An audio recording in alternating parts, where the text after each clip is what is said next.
Okay. Do this in the left arm. I'll see your shoulder.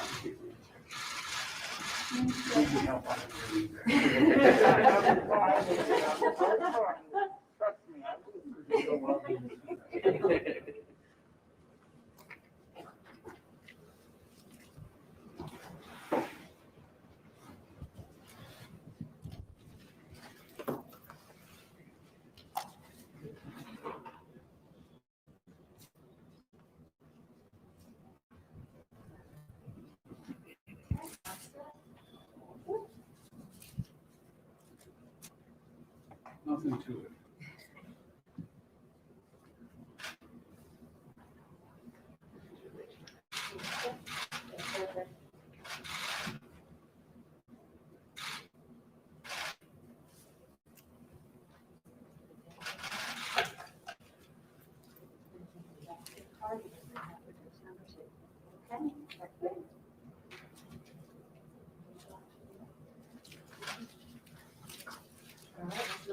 Well done.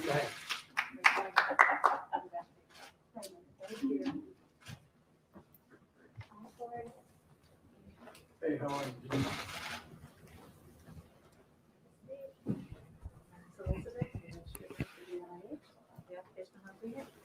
You're going to be receiving plastic dose number 1 COVID vaccine that's been in your shoulder.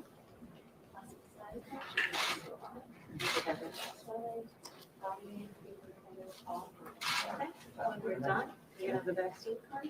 You're going to bring it back for dose number 2. Okay.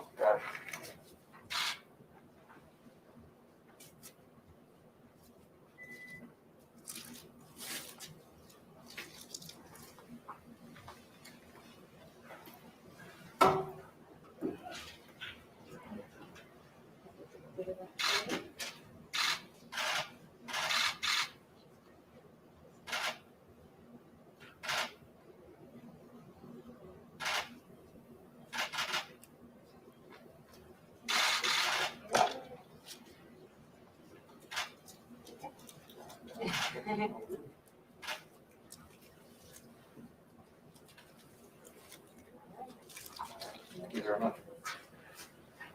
You're working. God made man, I made a few firefighters.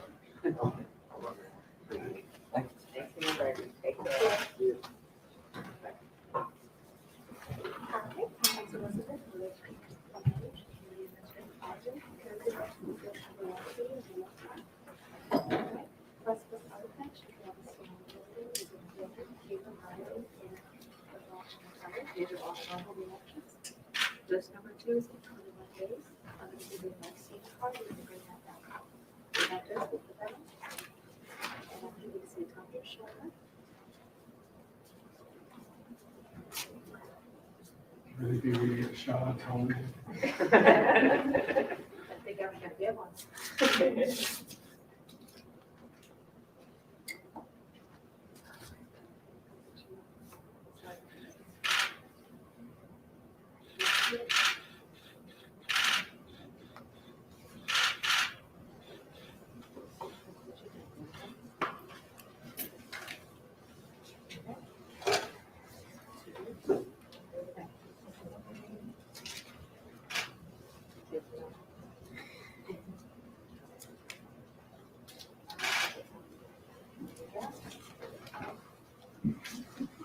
Thank you. Love that. Thank you.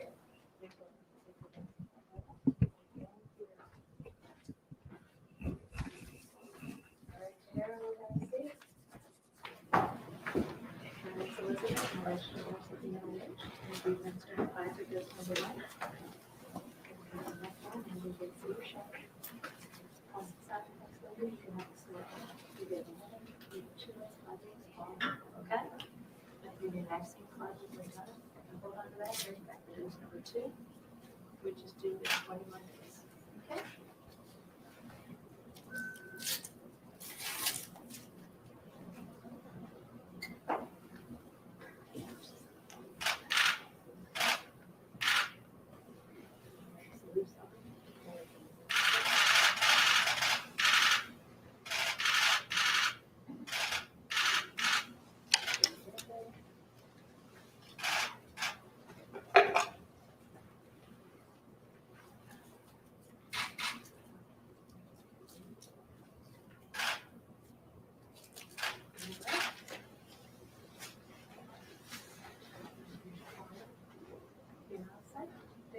Thank you. Thank you.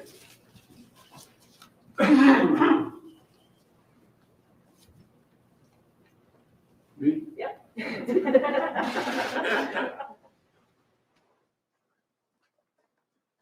Well, thank you all. Dr. Fauci, thanks for your leadership. Thanks for being here. 2 weeks ago, I spent some time with you and Dr. Francis Collins, the director of the National Institute of Health at NIH. You gave me a tour of the Vaccine Research Center in Bethesda, Maryland. And it's the place where our top scientists spend years researching and developing vaccines and treatments for all kinds of viruses. The brilliant team there made possible the rapid deployment and development of COVID-19 vaccines, and they're truly remarkable. And this administration will follow the science to deliver more breakthroughs. You know, we are doing that to beat COVID-19 and other diseases like cancer, which is something that's so personal to so many families, including me and Kamala's and many of yours. We've asked Dr. Eric Lander, renowned Harvard MIT scientist, to serve as my science advisor and head of the Office of Science and Technology Policy and co-lead the Presidential Council on Advisory Science and Technology. These are the White House offices that bring together the country's top scientists to address our most pressing needs. And they'll be part of the work to develop a DARPA-like advanced research effort on cancer and other diseases, just like we do DARPA in the Defense Department, which develops breakthrough projects to secure our national security. And relatedly, I'm delighted to see 5 of the nation's leading cancer centers are joining forces today to build on the work of the cancer moonshot I was able to do during the Obama-Biden administration to help break through silos and barriers in cancer research. We're making progress. There's so much we can do, so much progress within our reach. And that's why I'm thankful to the folks here today for getting their vaccine shots. Gerald Bunn, and Corey Hamilton, both DC firefighters. I said to Corey that, that old expression, God made man, then he made a few firefighters. Thank God we have them. And Linda Bussey is the manager of Safeway grocery store in Bethesda. Victoria Leggerwood Rivera, who is a local school counselor. And Elizabeth Calloway, who's a registered nurse who administers these shots. And the more people get vaccinated, the faster we're going to beat this pandemic. That's why one of my first goals in office, when I was just before I was sworn in, I indicated that my goal was to get 100 million COVID vaccine shots in people's arms in my first 100 days as president. At first, critics said that goal was too ambitious. No one could do that. Then they said it was too small. But the bottom line, though, is that America will be the first country, perhaps the only one, to get that done. And today, I'm here to report we're halfway there. 50 million shots in just 37 days since I've become president. That's weeks ahead of schedule, even with the setbacks we faced during the recent winter storms, which devastated millions of Midwestern cities, towns, and also the same in the South. We're moving in the right direction, though, despite the mess we inherited from the previous administration, which left us with no real plan to vaccinate all Americans. And every time we administer another 50 million shots, I'm going to use that milestone to report to the American people on our vaccination program and on our overall fight against this pandemic. The good and the bad, I'll tell you, the success and the failures. And here's the deal. Here's the deal. The story of this vaccination campaign is like the story of everything hard and new America does. Some confusion and setbacks at the start, and then if we do the right things, we have the right plan to get things moving. That's what we're seeing right now. Weeks before I became president, the previous administration saw 6 million shots administered last week. This coming week, we will administer over 12 million shots, double the pace in just 6 weeks that we've been in office. Other milestones. We've increased vaccination distribution to states by 70%. Nearly 60% of people over the age of 75 have now received at least one shot. It was 14% 6 weeks ago. And close to 50% of people over the age of 65 have at least one shot now. It was 8% 6 weeks ago. It's important because people over 65 account for 80% of all the COVID deaths. Additionally, about 75% of the people who live in long-term facilities have gotten their first shot, and those cases are at the lowest level since reporting began in May. Here's how we've been doing it. It starts with increasing the supply. My team has worked very hard with vaccine manufacturers, Pfizer and Moderna, to ensure we have enough supply for all adult Americans by the end of July. When we discovered the vaccine manufacturers weren't being prioritized when it came to securing supplies they needed to make the vaccine, we fixed the problem. I used the Defense Production Act to speed up the supply chain for key equipment, which has already helped increase vaccine production. Last week, I toured the Pfizer manufacturing facility in a plant in Kalamazoo, Michigan. It's incredible, the precision, the safety, the pride, and the sense of purpose everyone involved in that process and project has. We've all seen the news about Johnson & Johnson's vaccine. The idea of a third safe and effective vaccine is very promising. The Food and Drug Administration, the FDA, is reviewing the data and will review recommendations from outside committee of experts that will be meeting tomorrow. Now, let me be clear. We are going to do this the right way. The FDA will decide on emergency use authorization of a vaccine based on science, not due to any political pressure from me or anyone else. No outside factors. What I will say to the American people is this: if the FDA approves the use of this new vaccine, we have a plan to roll it out as quickly as Johnson & Johnson can make it. We'll use every conceivable way to expand manufacturing of the vaccine, and we'll make even more rapid progress on overall vaccines in March. I'll have more to say about this in the days after the FDA review. Look, we've been laser focused on the greatest operational challenge this country has ever undertaken: administering shots in the arms of hundreds of millions of Americans.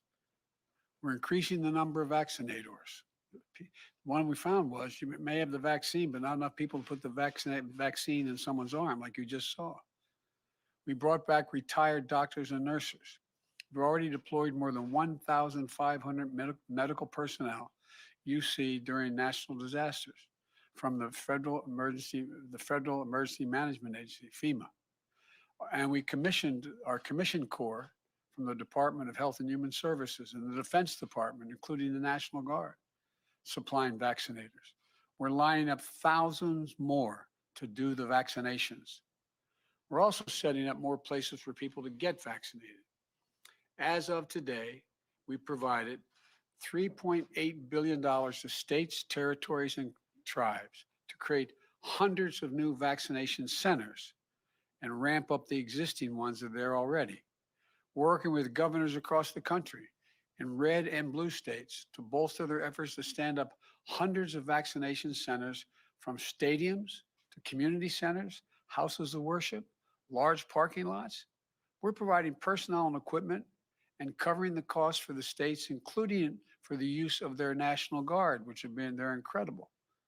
Today, Jill and I, or I should say tomorrow, Jill and I will travel to Houston, Texas, to tour one of the first federal mass vaccination centers and to thank everyone involved. This is an example of the kind of partnership between federal, state, and local governments and public and private partners that's going to get this job done.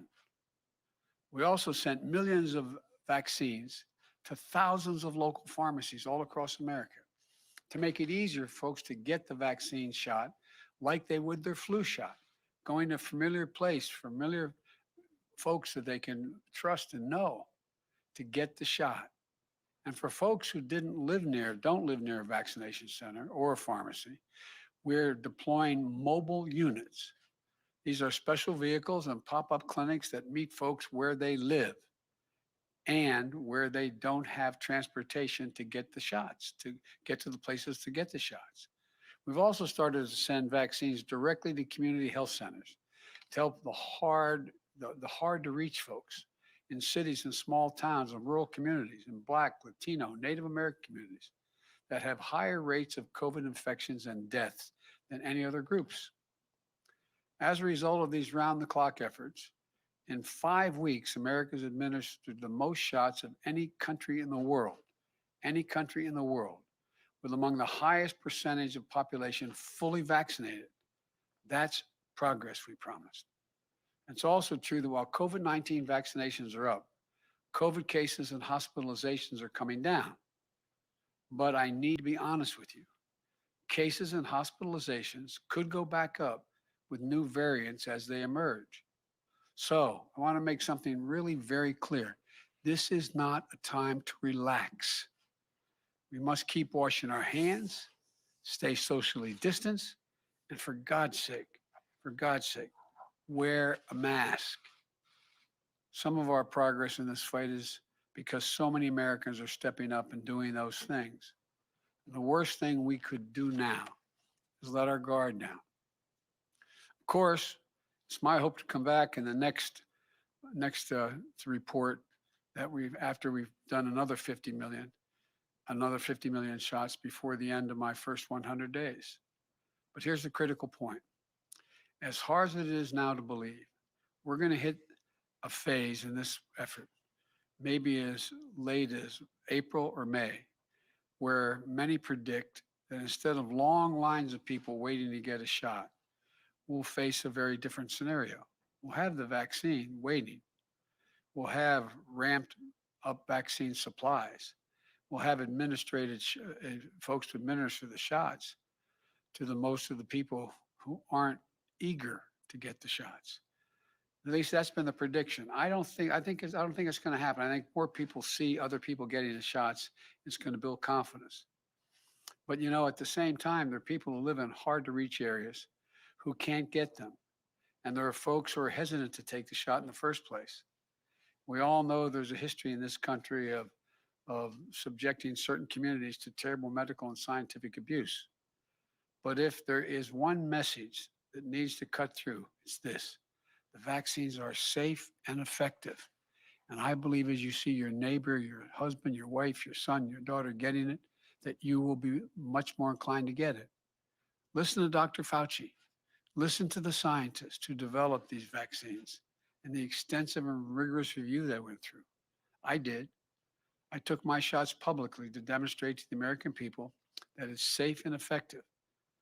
But the time is coming, maybe 60 to 90 days, when the supply is adequate, but not enough people can access the shots or don't want them. To address that challenge, we're going to launch a massive campaign to educate people about vaccines, that they are safe and effective, and where to go to get those shots in the first place. And we're going to bring together leaders of all segments of our society to educate and encourage all Americans to get vaccinated. So I hope the Senate will soon confirm a key leader to that effort, my nominee for the Secretary of Health and Human Service, Javier Becerra, who did so well in this hearing this week. And I hope Congress passes the American Rescue Plan, which I've been pushing, which provides funds for everything we need to do to beat this pandemic and to get the economy going again. Now, critics say the plan is too big, that it costs too much. But let me ask a rhetorical question. What would you have me cut? What would you have me cut out? On vaccines alone, if we don't invest $20 billion to vaccinate the nation, doesn't that make sense? Or $160 billion in total toward the pandemic for testing, to protective gear, to vaccine production and distribution? I'm ready to hear any ideas on what will make the American Rescue Plan better, stronger, and effective. But we'll have to answer who will get helped and who will get hurt. I want to close with this. The question I'm asked most often is, when will things get back to normal? My answer is always honest and straightforward. I can't give you a date. I can only promise that we'll work as hard as we can to make that day come as soon as possible. While things are improving and we're going from a mess we inherited to moving in the right direction at a significant speed, this is not a victory lap. Everything is not fixed. We have a long way to go. And that day when everything gets back to normal depends on all of us. Depends on Congress passing the American Recovery Act, recovery plan. And also for us to remain vigilant, to look out for one another. I've said it before, wash your hands, stay socially distanced, wear a mask, get the vaccine when it's your turn. When your friend or neighbor or loved one is eligible, encourage them to get vaccinated. And above all, remember we can do this. This is the United States of America. There's nothing we can't do when we do it together. So it's not over yet, but we're getting close. And God willing, if we do all we know we have to do, we're going to beat this, beat it sooner than later. May God bless you all and may God protect our troops. Thank you for your time. Mr. President, Thank you. Mr. President, whatever Spoken happened with to your the king of promise Saudi from Arabia. 7 weeks ago that if Democrats flipped the Senate, the checks were going out the door? Come on, Peter, thank you. Go, guys, thank you. Go, come on, guys. Go, My mask. guys, let's go. Let's go, thank you, guys. Mr. President, Let's go, guys. Thank you. Mr. Thank you so President. much. Juicy, let's go. Come on, guys. You're right there. This is the head on. Yeah. I see you, I see you tempted, I see you, let's go. You wanna take that back?